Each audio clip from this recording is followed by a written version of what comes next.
The Pokemon games you know and love were very close to being extremely different in a number of ways, and in this video, I'm going to be covering 11 crazy changes to Pokemon games that almost happened.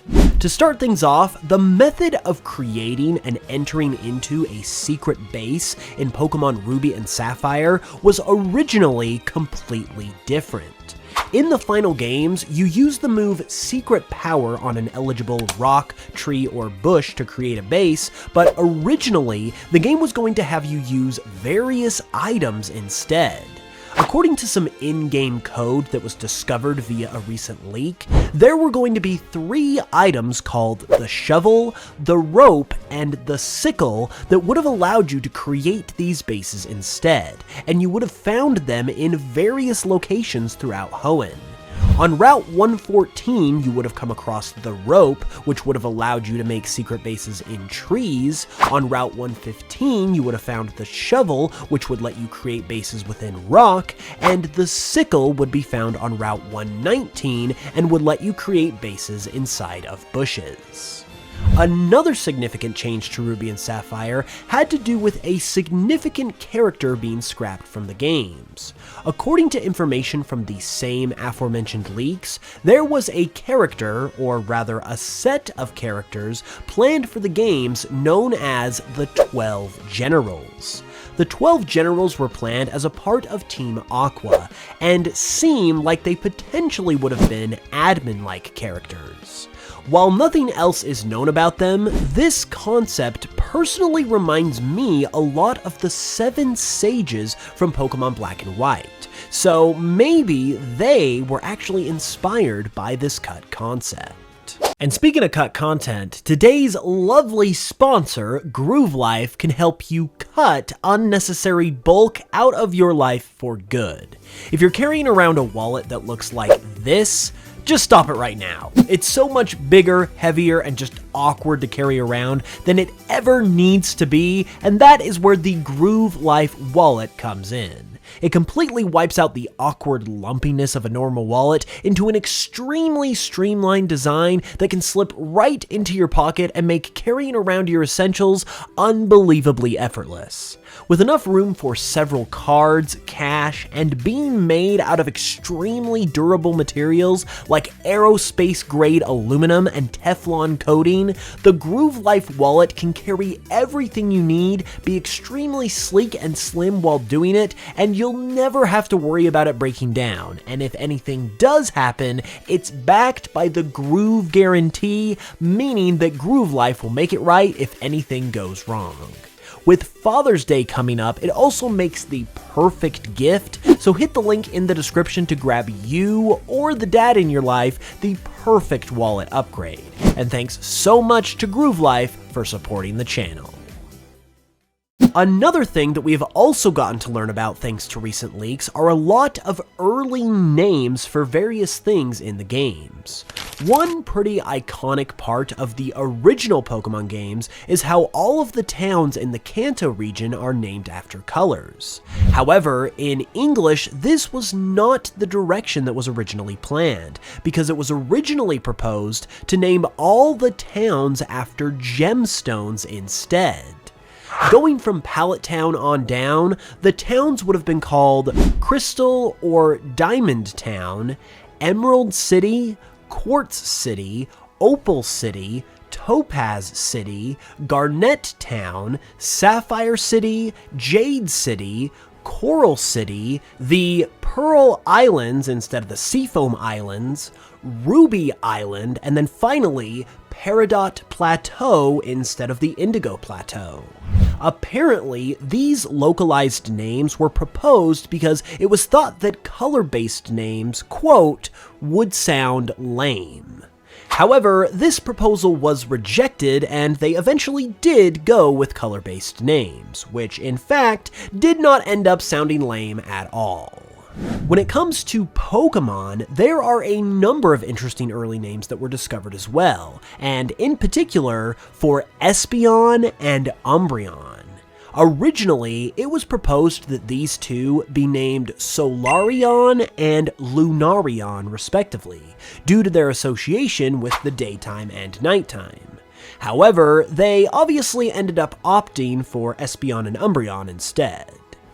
As interesting as those two are though, something that I personally find even more interesting is that one of the early name proposals for Girafarig was Farigiraf, which would end up becoming the name of its evolution over 20 years later. We are now going to transition from the name stuff for a little bit though, and take a look at some more stuff from Pokemon Ruby and Sapphire. It turns out that maybe at one point, Team Aqua wasn't actually as villainous as they ended up, because in an early character profile for Archie, while he is described as the leader of Team Aqua, who are also described as a group of pirates, Archie is also described as a, quote, heroic figure fighting to defend Pokemon from Team Magma. It also says that he protects Pokemon on the brink of extinction, which all in all does not really sound villainous at all. In another shocking twist, this profile also says that Archie's original plan would have also included using the rocket at the Moss Deep Space Center to free all of the Pokemon he had rescued, which is a pretty crazy revelation. To me, however, it also begs the question of what a rocket would have to do with freeing endangered Pokemon. And when thinking about it, it actually could have had something to do with Jirachi. This next part is just my own speculation, but Jirachi is a Pokemon from space, which would validate using the rocket, and Jirachi also grants wishes, so maybe Archie's goal was to wish for these Pokemon's freedom, which also doesn't really sound too crazy as far as Pokemon goes. Additionally, in Omega Ruby and Alpha Sapphire, Archie is actually given a super random connection to Jirachi, as a picture included in Alpha Sapphire shows a young Archie pictured with the mythical Pokemon. While seeming completely out of nowhere otherwise, this inclusion actually makes a ton of sense based on this information, as sort of like a callback to this earlier version of Archie's character. And if true in any sort of capacity, that certainly would have made Archie much different to anything that we ended up seeing in the final games.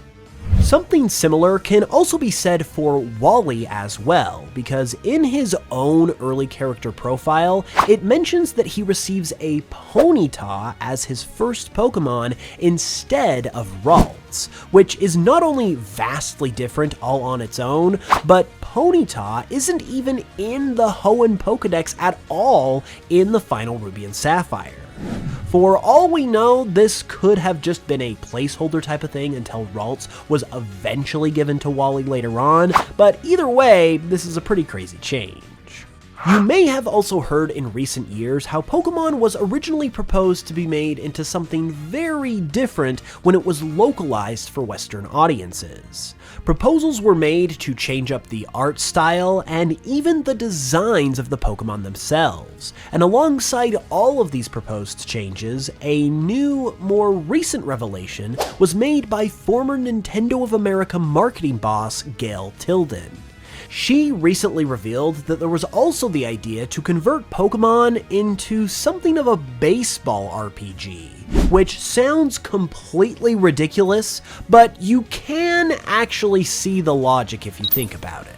There was a lot of worry at the time that Pokemon's cute look and Japanese flair wouldn't appeal to Western audiences, and regarding the baseball idea, the thought of a league filled with a bunch of young kids who also happen to wear baseball caps and throw Pokeballs around could feasibly evoke the idea of baseball to someone who didn't even know what Pokemon was at the time.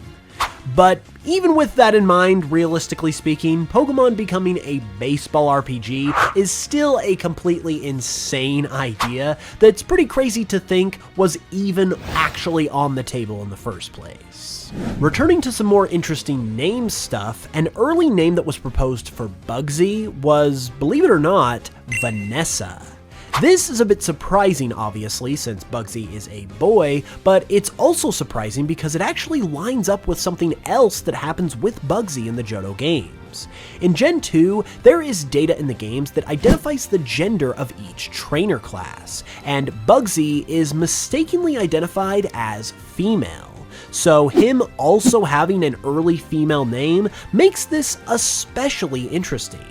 On the one hand, it does make you wonder whether Bugsy could have actually been a female character originally.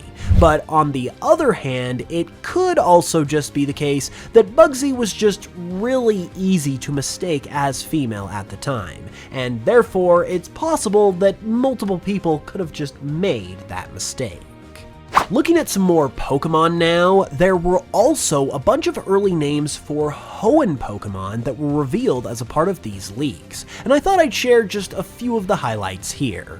An early name proposal for Torchic was Chickwick, which is honestly pretty cute, but it would not stay that way unfortunately, as one of Combusken's proposed early names was Scorecock, which would have been awful for a number of very obvious reasons. A proposed name for Wurmple was Twiggler, which is adorable, and Tailo was proposed to be called Smollow instead, which is genuinely a genius name. With that said, it turns out that no name was safe from potentially being vastly different than what we know today, because even the names of the games themselves went through changes. According to all of this leaked info that I've been referring to, Pokemon Ruby and Sapphire were once called Pokemon Vermilion and Indigo at an earlier point in development, which would have continued the color theme of previous games, but would have assuredly also had a much different vibe to it than the Ruby and Sapphire that we ended up getting. Now it's time for you to weigh in though. So which of these changes do you think would have been the craziest? Let me know in the comments, leave a like if you enjoyed, and a big shout out goes to the cutting room floor for compiling all of this info and making it a little more easily accessible. If you would like to check them out, a link to their site can be found within the credits link in the description. With that said, I'll be back with another video very soon. Thanks so much for watching this one, I really appreciate it, and until then, as always, I will smell you guys later.